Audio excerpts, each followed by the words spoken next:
Hi guys, my name is Altamas Haseen. Hope you all will fine. आज मैं आप लोगों को पढ़ाने जा रहा हूँ क्लास 10 फिजिक्स में इलेक्ट्रिसिटी चैप्टर को। तो सबसे पहले मैं आपको बताऊंगा इलेक्ट्रिसिटी का एप्लीकेशन है क्या।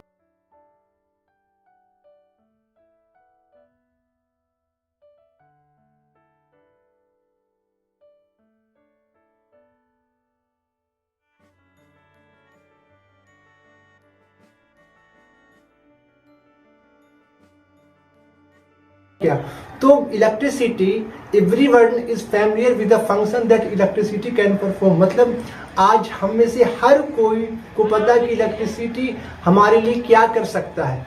इसीलिए हम लोग इलेक्ट्रिसिटी को modern friend of the man भी कहते हैं, क्योंकि इलेक्ट्रिसिटी का जो एप्लीकेशन है वो इतना ज़्यादा है, इतना कॉमन है कि इसको हम लोग modern friend of the man भी कहते हैं। इसका एप्लीकेशन हम लोग घरों में भी करते हैं, जैसे कि इलेक्ट्रिक फैन को ऑपरेट करने में, टेलीविज़न को ऑपरेट करने में, चार्जिंग करने में इलेक्ट्रिसिटी का यूज हम लोग करते हैं। इसके अलावा हम लोग घरों में इलेक्ट्रिक बल्ब जलाने में करते हैं, मोटर जलाने में करते हैं। तो इसके अलावा हम लोग इलेक्ट्रिसिटी का यूज इंडस्ट्री में करते हैं, क्योंकि इंडस्ट्री में ढेर सारे मशीन होते हैं, तो उस मशीन को ऑपरेट करने में भी हम लोग इलेक्ट्रिसिटी का इस्तेमाल करते हैं। इसके अलावा ट्रांसपोर्ट में जो इलेक्ट्रिक ट्रेन होते हैं उसको भी हम लोग पुल करने में इलेक्ट्रिसिटी का इस्तेमाल करते हैं।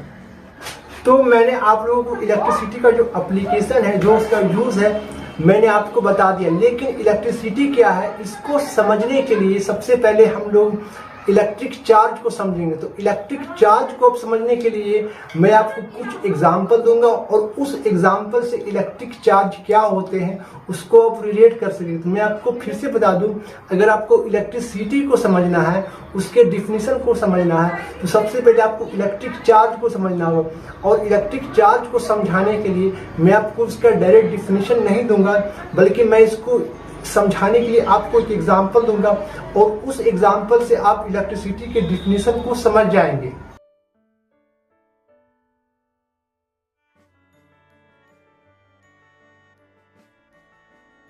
तो इलेक्ट्रिक चार्ज को समझाने के लिए मैं आपको जो एग्जाम्पल दे रहा हूँ, उसमें आप क्या करेंगे कि एक आप कंघी लेंगे और आप कुछ कागज के छोटे छोटे टुकड़े लेंगे, और अब आप क्या करेंगे, कंघी को कागज के छोटे छोटे टुकड़ों के पास लेके आएंगे। तो आप देखेंगे कि जो कागज का जो टुकड़ा है वो कंघी की तरफ आकर्षित नहीं होता। लेकिन अब आप क्या करेंगे, जो प्लास्टिक का जो कंघी है उसे आप अपने ड्राई बाल से रब करेंगे, रगड़ेंगे, और फिर आप उस कंघी को रगड़ने के बाद अब आप कागज के छोटे छोटे टुकड़ों के पास ले जाएंगे। तो जब आप ले जाएंगे तो अब आपका जो कंघी है वो कागज के टुकड़े को अपनी तरफ अट्रैक्ट कर लेगा। दैट मीन्स व्हाट, ये ऑब्जर्वेशन ये बता रहा है कि जो आपका जो प्लास्टिक कप है, जो आपकी जो कंघी है, उसमें अब चार्ज आ गया है।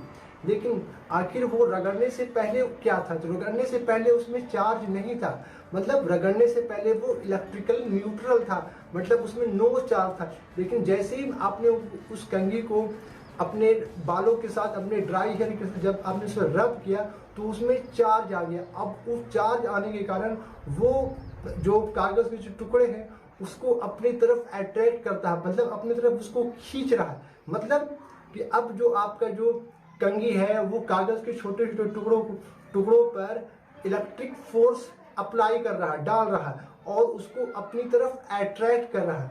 मतलब साफ है कि जो इलेक्ट्रिक चार्ज है वो किसी पदार्थ का एक गुण है, और जिस गुण के कारण अगर कोई पदार्थ के समीप कोई दूसरे पदार्थ को लाया जाए तो वो उस पर इलेक्ट्रिक फोर्स अप्लाई करेगा और उसे अपने तरफ खींचेगा। समझ में आ रहा है ना। तो अगर मतलब साफ है, मैं फिर से बता दूं, अगर कोई भी पदार्थ अगर उसमें इलेक्ट्रिक चार्ज का गुण आ गया है तो वो फिर क्या करेगा, अगर उसके समीप कोई दूसरे पदार्थ को लाया जाएगा तो वो उस पर इलेक्ट्रिक फोर्स लगाएगा, विद्युत बल लगाएगा और उसे अपने तरफ अट्रैक्ट करेगा।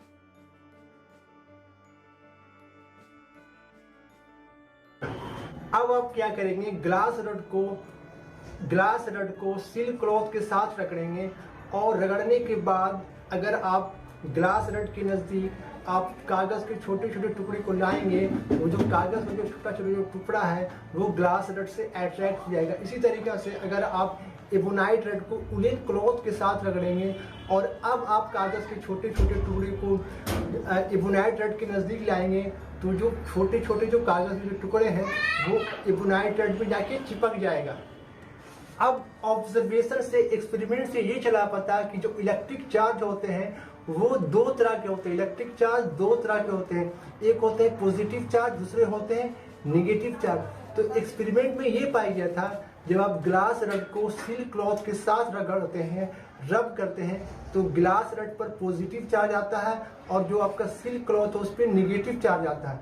अब आप बोलेंगे ग्लास रड पर पॉजिटिव चार्ज और सिल्क क्लॉथ पर नेगेटिव चार्ज कैसे आ जाता है? तो एक्चुअली में जब ग्लास रड को सिल्क क्लॉथ के साथ रगड़ते हैं तो ग्लास रड से कुछ इलेक्ट्रॉन है वो आपको सिल्क क्लॉथ में चले जाते हैं। मतलब सिल्क क्लॉथ में एक्स्ट्रा इलेक्ट्रॉन आ रहा है और जो ग्लास रड में से इलेक्ट्रॉन घट रहे हैं। तो ग्लास रड में इलेक्ट्रॉन घट रहे हैं और सिल्क क्लॉथ में एक्स्ट्रा इलेक्ट्रॉन आ रहे हैं। तो चूंकि सिल्क क्लॉथ में एक्स्ट्रा इलेक्ट्रॉन आ रहे हैं तो वो नेगेटिव चार्ज वो प्राप्त कर रहे हैं। मतलब आपके जो सिल्क क्लॉथ है वो नेगेटिव चार्ज ऑब्टेन कर रहे हैं और चूंकि ग्लास रड में इलेक्ट्रॉन की कमी हो रही है तो वहां पर पॉजिटिव चार्ज आ रहे हैं। ठीक है, ठीक इसी तरीके से जब आप एबोनाइट रड को उलेन क्लॉथ के साथ रगड़ते हैं तो फिर उलेन क्लॉथ पर पॉजिटिव चार्ज आता है और एबोनाइट रड पर नेगेटिव चार्ज आ जाता है। मैं फिर से बता दूं, जब आप एबोनाइट रड को उलेन क्लॉथ के साथ रगड़ते हैं तो जो आपका जो एबोनाइट रड है उस पर नेगेटिव चार्ज आता है और जो आपका जो उलेन क्लॉथ है उस पर पॉजिटिव चार्ज आता है। इसका मतलब ये हुआ जब आप एबोनाइट रड को उलेन क्लॉथ के साथ रगड़ते हैं तो आपके जो एबोनाइट रड है उस पर एक्स्ट्रा इलेक्ट्रॉन आ जाता है। वो कहाँ से आता है? उलेन क्लॉथ से। मतलब उलेन क्लॉथ से कुछ एक्स्ट्रा इलेक्ट्रॉन वो आपको एबोनाइट रड में आ जाते हैं। क्योंकि एबोनाइट रड में एक्स्ट्रा इलेक्ट्रॉन आ रहे हैं तो उस पर नेगेटिव चार्ज आ गया और चूंकि आपके जो उलेन क्लॉथ है वो इलेक्ट्रॉन को लूज कर रहे हैं तो उस पर पॉजिटिव चार्ज आ जाते हैं।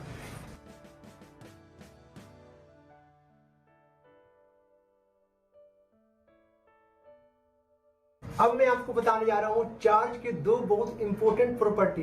तो पहला उसका इंपॉर्टेंट प्रॉपर्टी ये है कि दो अनलाइक चार्जेस, मतलब अपोजिट चार्जेस एक दूसरे को अट्रैक्ट करते हैं। जैसे कि आपके जो पॉजिटिवली चार्ज आपके जो ग्लास रड है और जो आपके नेगेटिवली चार्ज सिल्क क्लॉथ है वो एक दूसरे को अट्रैक्ट करेंगे। ठीक उसी तरीका से आपके जो पॉजिटिवली चार्ज उलेन क्लॉथ है, जो आपके नेगेटिवली चार्ज एबोनाइट रड है वो एक दूसरे को अट्रैक्ट करेंगे। इसी तरीके से दो सेम चार्ज, दो लाइक चार्ज एक दूसरे को रिपेल करेंगे, एक दूसरे से दूर हटेंगे। जैसे कि आपको जो पॉजिटिवली चार्ज ग्लास रड है और जो आपके जो पॉजिटिवली चार्ज उलेन क्लॉथ है वो एक दूसरे को रिपेल करेंगे। ठीक उसी तरीके से आपके जो नेगेटिवली चार्ज सिल्क क्लॉथ है या फिर आपके जो नेगेटिवली चार्ज एबोनाइट रड है वो अगर नजदीक लाए जाएंगे तो वो एक दूसरे को रिपेल करेंगे। इसी के साथ मैं आज का टॉपिक यहीं पर से खत्म करता हूँ। अब मेरा जो नेक्स्ट टॉपिक होगा वो मेरा होगा SI unit of electric charge और उस SI unit of electric charge को मैं डिफाइन करूँगा। तो और मैं अब आपसे अलविदा लेता हूँ, लेकिन हमें जाने से पहले आप लोगों से मैं दरख्वास्त करूँगा, आपसे मैं गुजारिश करूँगा कि please subscribe my channel. Again I am saying please subscribe my channel because सच में कंटेंट बनाने में काफ़ी मेहनत लगता है।